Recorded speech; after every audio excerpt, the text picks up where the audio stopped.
Olá, amados, rapaz, que Deus abençoe a todos em nome de Jesus Cristo. Que Deus possa te abençoar de maneira abundante.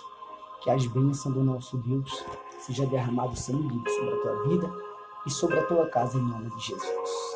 Estou passando aqui nessa noite para compartilhar com vocês, né, o que hoje nós pregamos ali em cima do monte, aonde foi um culto muito abençoado, uma palavra muito abençoada. Eu queria que você atentasse para isso. Que em 2 Reis, capítulo 5, versículo 11, diz assim: Naamã, porém, muito se indignou e se foi dizendo: Pensava eu que ele sairia a ter comigo, pôr-se-ia de pé, invocaria o nome do Senhor seu Deus, moveria a mão sobre o lugar da lepra e restauraria o leproso. Observe que Naamã era comandante do rei da Síria e ele era leproso, né? Se você for lá no versículo de número 1 do capítulo 5, a Bíblia vai dizer que Naamã era herói de guerra, né? Comandante do exército do rei, respeitado por tudo e por todos, porém era leproso. Por que era leproso? Era Deus mostrando para Naamã que mesmo ele sendo considerado como herói, havia de todos os outros, mas ele era a mesma coisa que as outras pessoas. Era Deus mostrando para Naamã que o fato das pessoas considerarem ele herói, mas ele não era melhor que ninguém. Era Deus mostrando para Naamã que as limitações dele, mesmo sendo chamado de herói pelas pessoas, as limitações de Naamã eram as mesmas limitações do povo. Ou seja, aos olhos de Deus, Naamã do povo não diferenciava em nada. Era tudo a mesma coisa. Por isso que ele era leproso. E aqui no versículo de número 11, né, a Bíblia fala que o rei da Síria mandou para ele ir até o rei de Israel, para que o rei de Israel orasse por ele, para que ele fosse purificado. Então o rei de Israel se revoltou, dizendo que ele não era nenhum Deus para tirar a vida ou para dar. E aí no versículo 11 a Bíblia fala: Porém muito se indignou e se foi dizendo: Pensava eu que ele sairia a ter comigo, pôr-se-ia de pé, invocaria o nome do Senhor seu Deus, moveria a mão sobre o lugar da lepra e restauraria o leproso. Porque o rei de Israel, né, não teve fé o bastante suficiente para orar a Deus para que Naamã fosse purificado. Então o profeta Eliseu falou: Deixai vir a mim, saberá que é a profeta Israel. Só que Naamã foi até o profeta Eliseu. Só que o profeta Eliseu, ele nem saiu para ter com Naamã, só mandou a mensagem para que ele fosse mergulhar 7 vezes no Rio Jordão. Naamã ficou revoltado e disse aqui no 12: Não são porventura Abaná e Fafá, rios de Damasco, melhores do que todas as águas de Israel? Não poderia eu lavar-me neles e ficar limpo? E voltou-se e se foi com indignação. Observa que o profeta Eliseu, homem de Deus, mandou que Naamã fosse, né, através do seu mensageiro até o Jordão e mergulhar 7 vezes para ser purificado. Naamã ficou revoltado, porque ao lado da casa de Naamã tinha um rio de Fafá e de Belém. Porém, Naamã não queria ir até o Rio Jordão, queria continuar mergulhando nas águas que ele estava acostumado a mergulhar.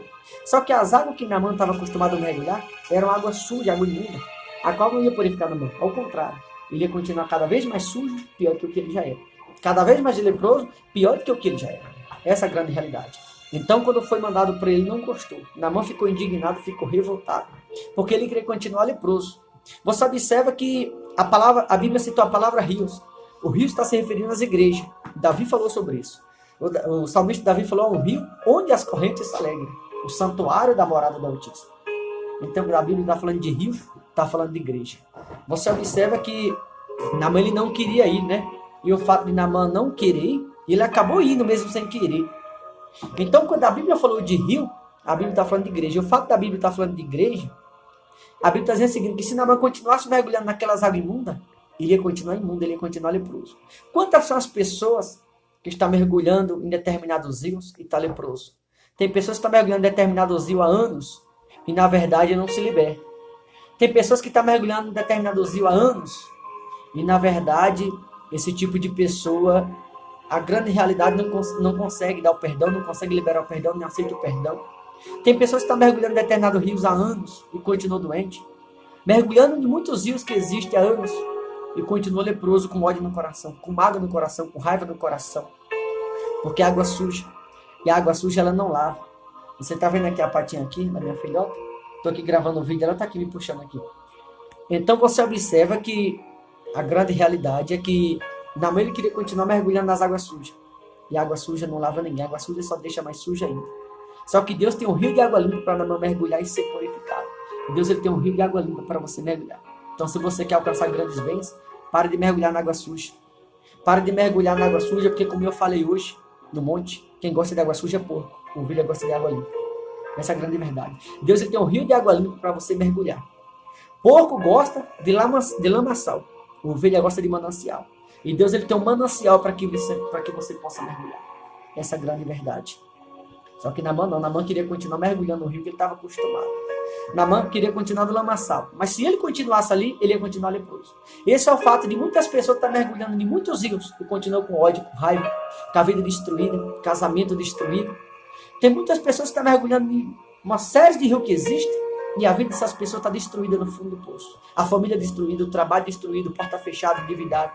Você não consegue se livrar, porque está mergulhando no rio de água suja. Deus está te convidando para você mergulhar no rio de água limpa.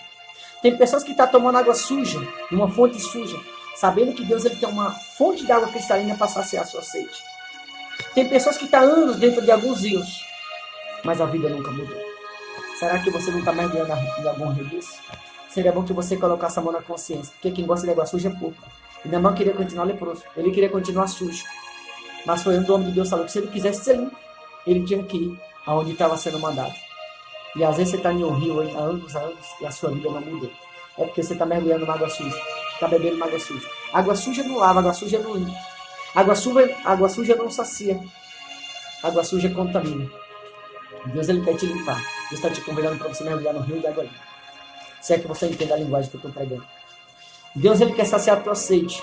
Ele quer te dar água da fonte cristalina. Mas é necessário que você tome uma atitude.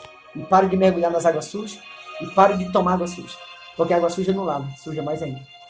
Água suja não sacia a sede e contamina. Deus ele tem uma água para te limpar. Deus ele tem uma água para te saciar. Mas só depende de você. Quantos anos você está mergulhando no rio onde você está? Por acaso, aonde você está mergulhando? As águas que você está mergulhando te limpou? Porque tem pessoas que estão anos mergulhando em determinados rios, mas está com a vida destruída, está com ódio no coração, com água, com raiva. Mergulha no rio, volta, não sente nada. Vai no rio, mergulha e volta do mesmo jeito, às vezes até pior. Será que a água não está suja? Pare para pensar nisso. Deus abençoe. Forte abraço no nome de Jesus.